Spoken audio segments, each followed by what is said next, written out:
Hey everyone, it's TTL back with another video for you.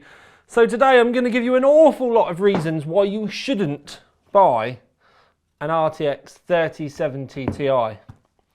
Trouble is I can actually find one reason why you should, and I really don't like it.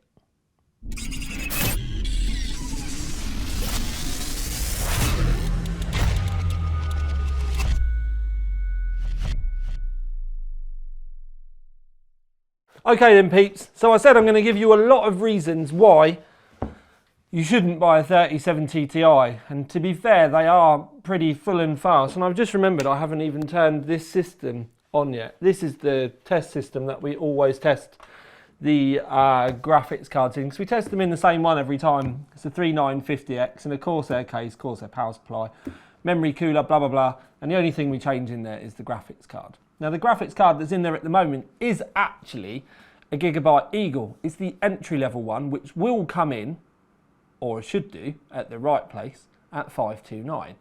Technically, Scan in the UK should end up selling that at £529, hopefully.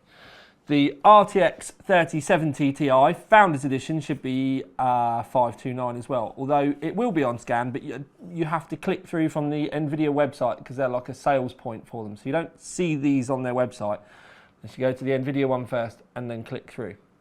Now that's not a sales pitch, because I'm going to tell you loads of reasons why you probably shouldn't buy this.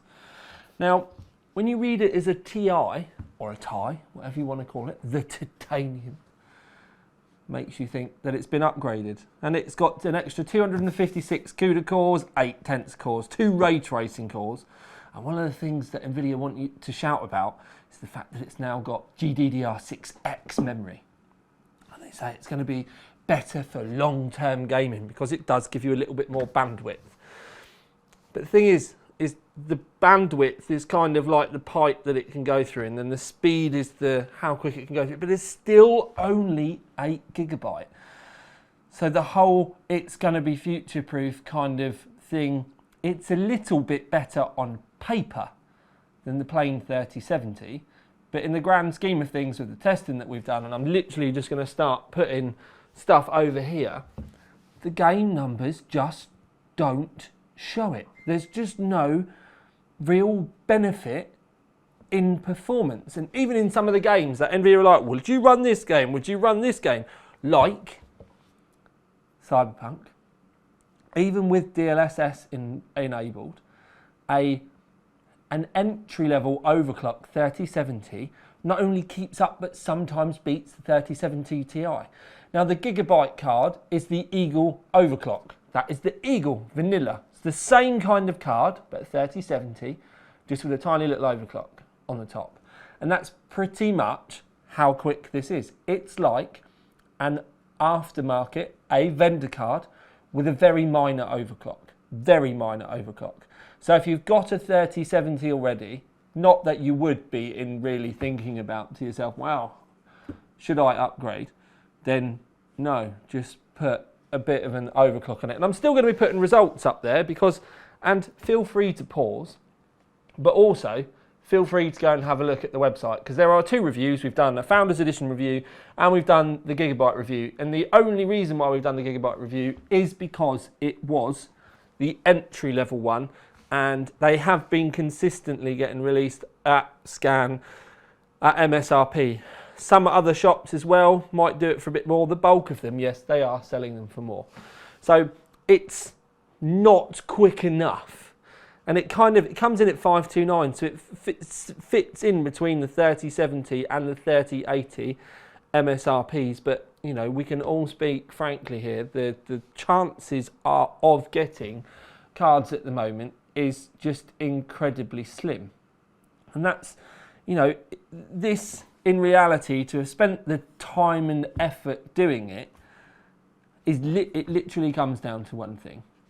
I'm filming this before NDA, but the NDA for this goes live on the 9th at 2 p.m. And I believe that the stock then goes on sale the day later at 2 p.m. And literally the only reason for buying this would be if you were thinking about spending money on a 3070 when they come out, and you were, maybe going to get one of the vendor cards or get whatever you can do. Let's just put it that way. You're going to get whatever 3070 you can. You now know that there are 3070 Ti's coming, which kind of means if you can find one of these or one of these in stock on that launch day, you're going to pay a little bit more money. You're going to get not a lot more performance, but a little bit more performance. And you're going to get a chance of getting it. Now, that is the only good reason I can say about getting one of these, is you're going to be aware there's going to be stock coming, because the e-tailers aren't telling us very much about when stuff's coming and when stuff's going to be going live and all of that kind of thing. But as far as I'm concerned, that is your only reason for buying one. If you were going to get a 3070 and you'd already thought about, oh, I'll get a vendor card, or I might spend an extra 50 quid and get like an Asus one or whatever. Now I'd kind of say, if you haven't had the chance to get a 3070 yet, you need to be primed and ready to get one of these, because the gaming results, in the grand scheme of things, were just a bit disappointing. It was a waste of time, in my personal opinion.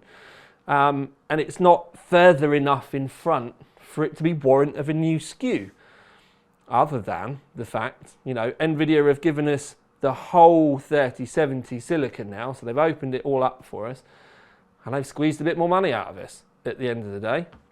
So, but these were probably being speed binned for ages, because it's not, the old 3070s would have had bits turned off of them, and that's how they kind of like skew it out. But it is a bit of a hard one. I can't help but think I'd rather have seen a boatload of normal 3070s come through. But, things are just very difficult at the moment. So, to be perfectly honest with you, it's a difficult review, because in normal times, I'd just be like, nah, just go and get the 3070, or if you've got a little bit more money, go and get the 3080. But things aren't normal, are they? And I don't really like it at the moment, if I'm completely honest, because my job is pretty much pointless, because you just scrabble and get whatever you can get your hands on. So my advice to you with this launch is, if you wanted a 3070 but you couldn't get one, and you were thinking about grabbing an aftermarket card anyway from one of the AIBs, then get your fingers clicky ready and go looking for one of the AIB cards that will be launched around kind of launch price. But don't fall into the trap of then ending up buying a more expensive one and a more expensive one, and then going to another shop full of adrenaline and completely paying over the odds. Calm yourself down, have a chamomile tea before the 2 p.m. launch, and try and get yourself a card as cheaply as humanly possible. Now, that might seem like a very silly thing to say, but a lot of people have been getting out of hand, and that's why people have been buying ridiculously expensive cards. So, most importantly, everyone, I wish you all the best of luck if this so happens to fall in your shopping list. And if you're not lucky on the day, then let's pray that there might be other cards in stock anytime soon. But I'm not going to spend hours and hours boring you, because that's all my information. You've seen the test results over here. You can click through to the website if you want.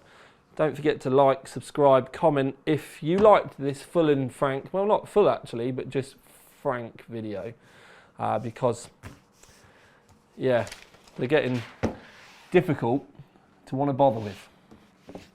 So, for want of a better thing, I'm just going to get going. Good luck and stay safe.